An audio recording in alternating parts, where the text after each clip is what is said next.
berjalan di permukaan bumi ini dengan angkuh. Innaka lan takhriqal ardh wa lan tablughal jibala tula. Engkau tidak akan mampu kakimu menembus tanah, tidak juga kepalamu mencapai gunung. Artinya kenapa mau sombong? Kenapa mau angkuh? Ya. Berjalanlah di permukaan bumi ini dengan sopan. Jangan pakai motor. Bagaimana itu? Apanya namanya, klaksonnya dikeraskan, knalpotnya di ini, ugal-ugalan di jalan. Itu nggak baik. Kenapa? Ingatlah bahwa Anda makhluk sosial. Anda harus mengorbankan sedikit dari keperluan Anda demi kenyamanan orang lain. Oke, baik Pak, tapi kayaknya kita harus menjawab terlebih dahulu ya Pak Quraisy, pertanyaan dari pemirsa. Kita masih sisakan 2 ayat lagi sebelum kita uraikan lebih lanjut. Kita lihat terlebih dahulu, silakan. Assalamualaikum warahmatullahi wabarakatuh. Saya Iqbal Bagus Tawakal.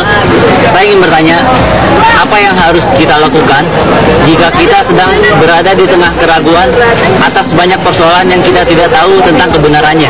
Sekian pertanyaan dari saya. Wassalamualaikum warahmatullahi wabarakatuh. Berkaitan ya Pak Quraisy dengan yang baru saja disampaikan, kalau kita berada di tengah-tengah sesuatu yang kita ragu, tidak tahu kebenarannya, apa yang harus kita lakukan? Diam. Saya nggak tahu. Kalau Anda di tengah orang-orang yang pandai lantas Anda diam, Anda bisa diduga ikut pandai. Kalau Anda berbicara dan ternyata apa yang Anda bicarakan itu buruk atau bohong, Anda pasti dinilai bodoh dan bohong. Karena itu juga Nabi bersabda, tinggalkan apa yang meragukan kamu kepada apa yang tidak meragukan kamu. Jadi kalau Anda ragu, ini benar atau tidak, diam aja.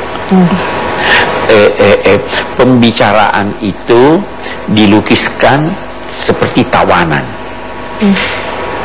Apa yang Anda ketahui atau tidak ketahui, yang Anda simpan dalam hati, itu Anda tawan. Begitu Anda mengucapkannya, Anda ditawan olehnya. Baik, kita akan lanjutkan nanti setelah ini ya Bapak, di segmen yang berikutnya. Mbak Ira juga nanti ada kesempatan untuk bertanya mengenai apa yang sudah disampaikan pada hari ini. Jadi pemirsa, tetaplah bersama kami di Tafsir Al-Misbah.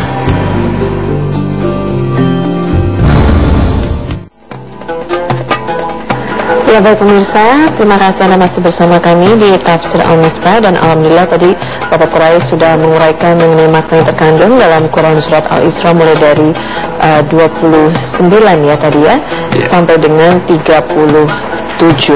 Jadi masih ada dua ayat lagi. Dan garis besarnya tadi ayat-ayat sebelumnya adalah berisi mengenai larangan-larangan ya yang ditetapkan oleh Allah kepada kita. Larangan untuk membunuh yang tidak hak, mendekati zina, mendekati harta anak yatim, sampai larangan untuk sok tahu gitu, sok tahu gitu. Padahal kita nggak tahu ya. Kita harus berilmu gitu untuk bisa mengatakan sesuatu ya Bapak. Dan Mbak Ira mungkin ada yang ingin ditanyakan kepada Pak Quraisy? Iya Pak, ini larangan dan perintah dalam rangkaian ayat-ayat tadi Pak. Itu kan mengapa hampir semuanya berkaitan dengan sesama manusia ya.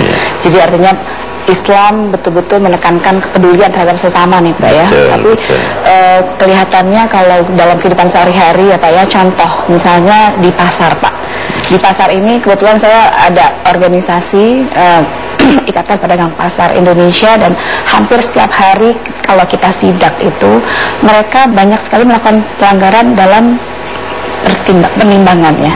Gitu. Jadi artinya kadang-kadang sebetulnya mereka mayoritas Muslim, tapi sepertinya hampir mereka banyak sekali melanggar dan tidak memperdulikan apa yang sudah ada dalam larangan dalam Al-Quran gitu Pak.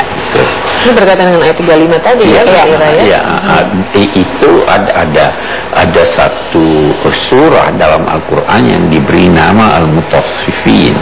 Di situ Allah mengancam wailul lil mutaffifin, celakalah al-mutaffifin itu, atau tersedia neraka untuk al-mutaffifin itu. Siapa al-mutaffifin?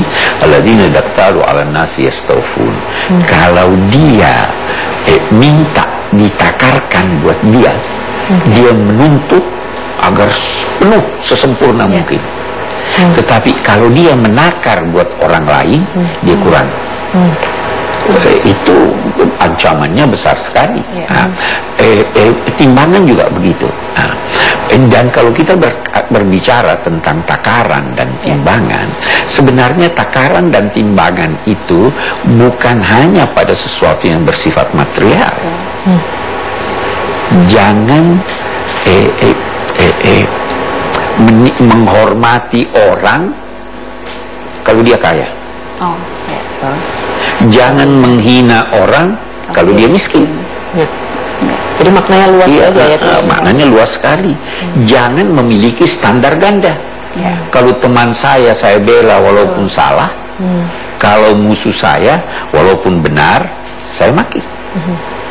Itu semua termasuk dalam pengertian takaran dan timbangan, bukan hanya di pasar dan dalam hidup kita sekarang. Itu standar ganda itu sangat banyak. Saya kira ya betul. Oke, mungkin ada lagi Mbak Ira. Dan kaitannya Pak dengan anak yatim, ini kan banyak sekali sekarang organisasi-organisasi kemudian dia mengolah harta anak yatim gitu ya, dikembangkan. Dan apa hukumnya bila ternyata yang dikembangkan itu merugi, Pak?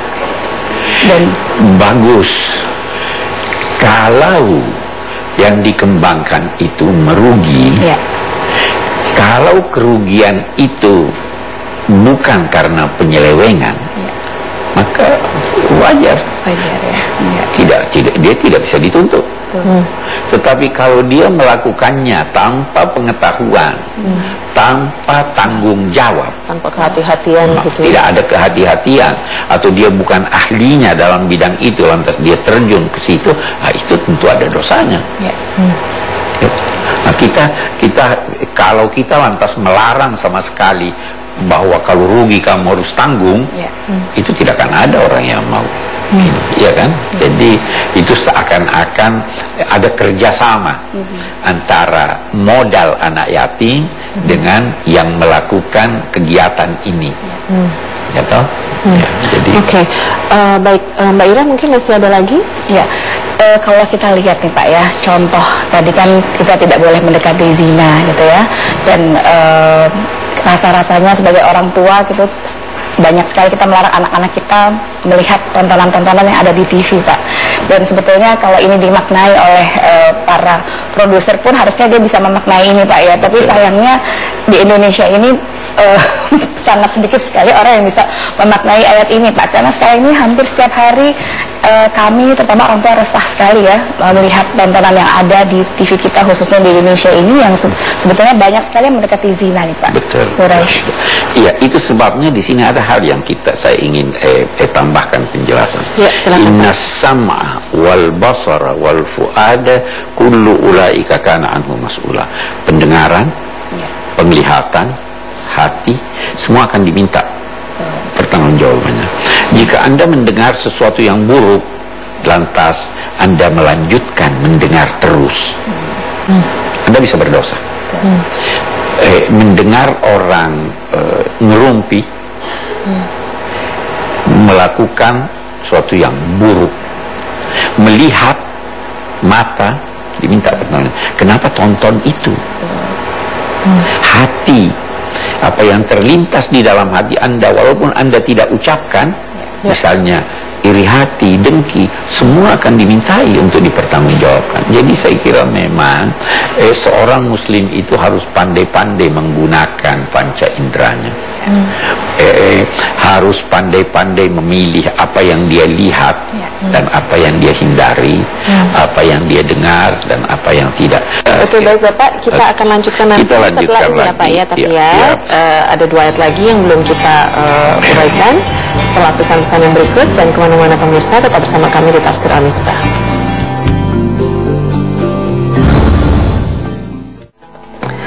Ya pemirsa, terima kasih Anda masih bersama kami dan kita sudah sampai di segmen terakhir, tapi masih ada yang ingin diuraikan oleh Bapak Quraisy Shihab, yaitu ayat 38 dan 39 ya Pak ya, tadi belum sempat diuraikan. Silakan Bapak. Baik, kita lihat. Jadi sekian banyak larangan yang dikemukakan di atas, yang semuanya jika jika diindahkan akan mendapatkan manfaat, dan jika diabaikan akan menjerumuskan seseorang di dalam kesulitan.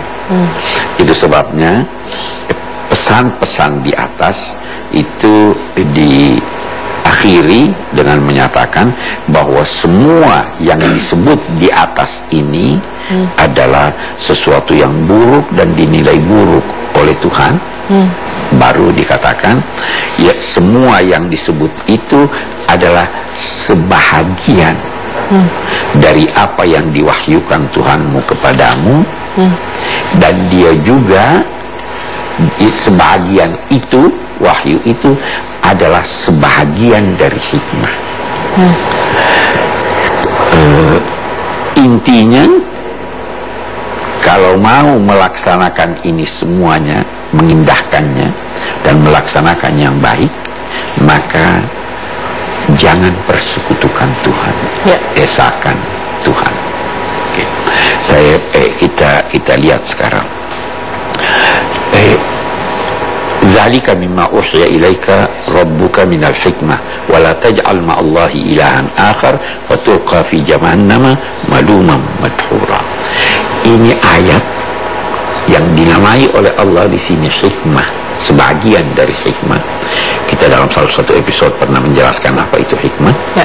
Hikmah itu intinya amal ilmiah serta ilmu amalia itu ditutup dengan menyebut perlunya keesaan Allah. Orang yang mengesahkan Allah itu amalnya akan baik semuanya. Ini akan dilaksanakannya. Karena keesaan Allah itu diibaratkan seperti matahari. Kalau di alam raya kita ini, di bumi tempat kita berpijak ini ada matahari. Yang tanpa matahari kita akan kedinginan. Bahkan tanpa matahari kita akan mati. Bahkan semua makhluk hidup bisa mati tanpa matahari. Maka tanpa keesaan Allah, hati kita mati. Itu satu. Yang kedua, kalau di tata surya kita ini, di matahari itu ada beredar planet-planet tata surya, maka di hati kita yang bertauhid itu beredar juga planet-planet jiwa kita yang mengandung makna kesatuan. Saya tidak katakan keesaan, kesatuan. Misalnya ada kesatuan kemanusiaan. Anda kalau percaya bahwa Allah Maha Esa, Anda harus percaya bahwa manusia semuanya sama diciptakan Allah. Ada kesatuan hidup dan mati. Hidup Anda di dunia ini menyatu dengan hidup Anda di akhirat nanti, karena apa yang Anda lakukan di sini hasilnya Anda peroleh di sana. Satu kesatuan. Ada kesatuan sumber ajaran agama. Agama-agama yang turun ini yang dianugerahkan Allah, agama yang dibawa Nabi Musa, Nabi Isa, Nabi Muhammad, itu satu kesatuan. Itu semua beredar di dalamnya keesaan Allah Subhanahu wa ta'ala. Itu sebabnya ini ditutup dengan jangan persekutukan Allah. Jadi yang paling penting itu adalah iman kepada Allah itu tadi ya. Akidah itu yang harus kita pupuk ya Bapak ya. Oke, baik. Bapak mungkin kita bisa tarik kesimpulan dari apa yang sudah disampaikan. Baik. Mbak Ira ya, kita kasih kesempatan untuk memberikan kesimpulan. Ada yang mau ditanyakan? Enggak. Kalau melihat ini semua Pak, harusnya seluruh pemimpin masyarakat Indonesia ini bisa berbuat lebih baik lagi Pak. Pasti dah, kalau orang yang paling sulit mengaplikasikannya Pak. Iya betul. Kalau orang yang beragama itu pasti baik.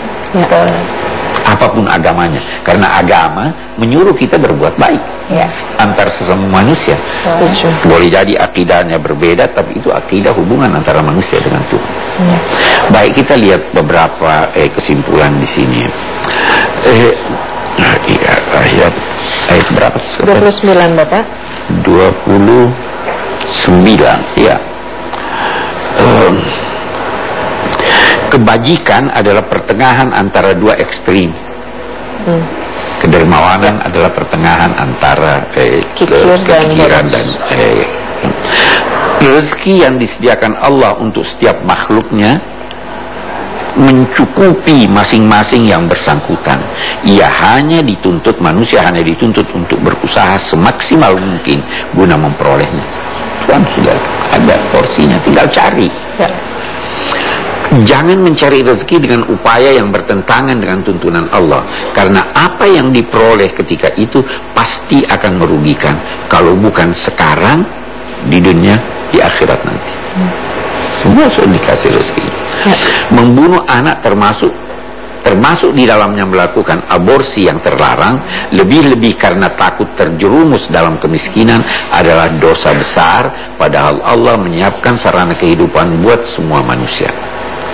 Tadi kita ada bicara, keluarga berencana tidak bertentangan dengan ajaran agama, karena keluarga berencana bukan pembunuhan, tapi upaya pengaturan, dan memang agama menganjurkan kita untuk mengatur kehidupan kita sebaik mungkin. Saya kira itu antara lain yang kita bisa. Baik, terima kasih Bapak Quraisy, dan insya Allah juga pemahaman kita mengenai ayat-ayat yang sudah disampaikan tadi menjadi semakin dalam lagi, dan insya Allah menjadi dasar pijakan bagi kita untuk selalu menjalankan segala perintah Allah dan menjauhi segala larangannya. Baik pemirsa, insya Allah kita akan berjumpa lagi esok di acara yang sama. Terima kasih juga Mbak Ira sudah hadir, Bapak Quraisy. Baiklah pemirsa, sampai jumpa. Assalamualaikum warahmatullahi wabarakatuh.